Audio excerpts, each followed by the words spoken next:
Hello and welcome to my channel. आज हम इस वीडियो में बात करेंगे एनालिसिस रेलवे के सेक्शन कंट्रोलर के ऊपर। तो इसके प्रीवियस ईयर के कट ऑफ के बारे में, एग्ज़ाम पैटर्न सबके बारे में हम बात करेंगे। मैंने सेक्शन कंट्रोलर के नोटिफिकेशन के बारे में ऑलरेडी एक वीडियो बनाया है। अगर आपने वो नहीं देखा है तो आप मेरे चैनल जॉब प्रो में जाके इसे देख सकते हैं। So let's start our video. जैसे कि हम देख सकते हैं कि इसके रजिस्ट्रेशन डेट्स ऑलरेडी स्टार्ट हो चुके हैं, जो कि 15 जुलाई से स्टार्ट हैं और 14 अगस्त इन डेट्स के बीच में फॉर्म फिलिंग हो रही है। तो अगर किसी ने फॉर्म नहीं भरा है तो वो फॉर्म भर सकते हैं। और अब इसके हम पोस्ट पैरामीटर्स के बारे में बात करते हैं कि ये सेक्शन कंट्रोलर की जॉब है रेलवे की तरफ से। और इसका अगर हम पे लेवल की बात करें, लेवल इन 7 CPC, तो ये 6th है। और अगर हम पे की बात करें तो अच्छा खासा पे है, जो कि है 35,400 का। वहीं अगर हम इसके मेडिकल स्टैंडर्ड की बात करें तो वो है A2। और कोई भी ग्रेजुएट इसको भर सकता है, इस फॉर्म को।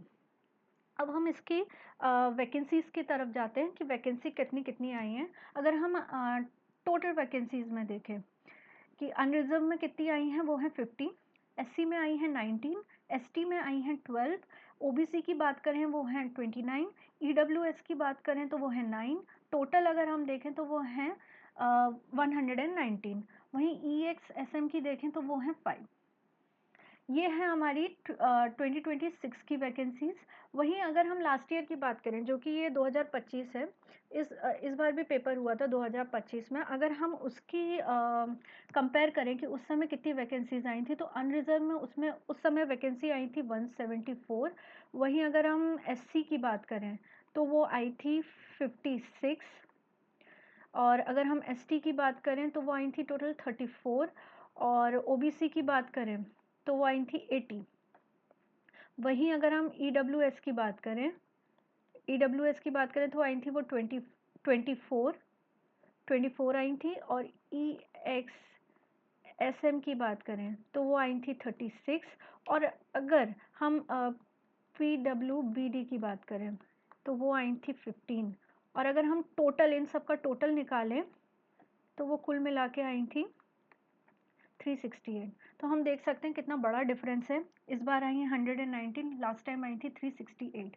तो देख सकते हैं, और हर जगह बहुत डिफरेंस है। लाइक अनरिजर्व में 50 आई थी, वहाँ वहाँ पर आई थी 174।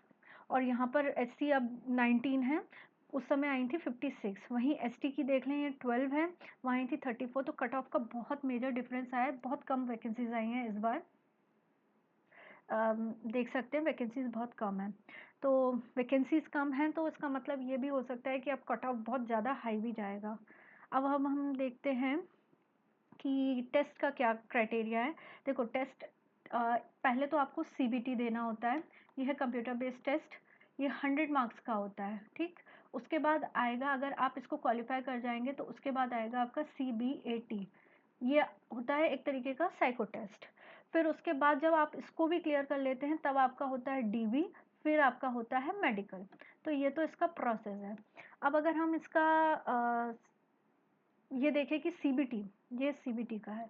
CBT में क्या होता है, तो कुल मिला के 100 क्वेश्चंस होते हैं, 120 मिनट्स मिलते हैं। और पेपर होता है मैथ्स का, ये मैथ्स है आपका। और ये दोनों सेक्शन आपके रीजनिंग में ही कवर होते हैं। तो एक तरीके से आप कह सकते हैं कि मैथ्स और रीजनिंग मेजर पूछा जाता है इसमें। और इसमें 1/3 की जो है वो आपकी नेगेटिव मार्किंग होती है। तो इसमें नेगेटिव मार्किंग भी है, ये भी चीज़ याद रखनी है आपको। फिर उसके बाद अगर देखें तो ये हमारा कट ऑफ है, जो कि है 2025 में। और ये आउट ऑफ 100 है। इसका मतलब ये CBT का कट ऑफ है, ठीक। CBT कट ऑफ है।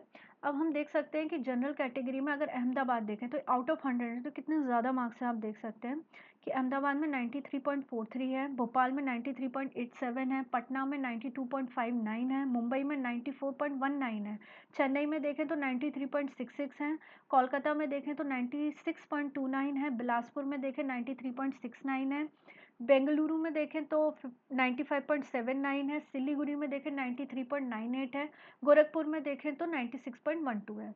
फिर उसके और आगे देखते हैं प्रयागराज में देखें तो 97.30 है, तिरुवनंतपुरम में 96.18 है, चंडीगढ़ में 98.35 है, गुवाहाटी में देखें तो 94.64 है, रांची का देखें 95.54 है, भुवनेश्वर का देखें 91.67 है, अजमेर का 97.30 है, और जम्मू एंड श्रीनगर का देखें 93.87 है, सिकंदराबाद का देखें 94.82 है, मुजफ्फरपुर का देखें 96.33 है, और मालदा का देखें 94.61 है। तो ये तो जनरल की बात हो गई। वहीं हम SC ST भी देखें तो वो भी बहुत ज़्यादा हाई ही है, मतलब 100 में से 90 81 ऐसा जा रहा है सब में कट ऑफ। फिर जो CBT, ये तो सारा CBT का हो गया। फिर इसको जब ये कट ऑफ अगर पास कर लेते हो तो आपको CBAT का देना होता है। ये एक तरीके का साइको टेस्ट है। तो इसमें क्या क्या पूछता है अगर हम देखें तो इसमें एक तरीके का साइको टेस्ट किया जाता है, जिसमें आपको मेमोरी टेस्ट हो गया, फिर उसके बाद आपकी फॉलोइंग डायरेक्शन टेस्ट भी ली जाएगी। इन सब में मतलब ये सब पूछा जाता है। डायरेक्शन टेस्ट हो सकता है, डेप्थ परसेप्शन टेस्ट हो सकता है किसी चीज़ के बारे में, फिर कंसंट्रेशन टेस्ट लेते हैं आपका, फिर परसेप्शन स्पीड टेस्ट। तो ये सारी चीज़ें इसमें ली जाती हैं आपकी। अगर हम CBAT को देखें तो ये दोनों लैंग्वेज में होगा, इंग्लिश और हिंदी दोनों में, और इसका मिनिमम टी स्कोर आपको मतलब मिनिमम टी स्कोर लाना पड़ेगा, वो है 42 मार्क्स का। वहीं अगर हम देखें तो इसमें कोई रिलैक्सेशन नहीं है, आप कोई भी कैटेगरी के क्यों ना हो, आपको ये स्कोर तो लाना ही पड़ेगा। वहीं अगर हम इसका देखें कि कोई नेगेटिव मार्किंग नहीं है, आपको ये इसमें नेगेटिव मार्किंग कुछ भी नहीं मिलेगी, तो आपको ये स्कोर मिनिमम जो है वो आपको बस क्लियर करना है।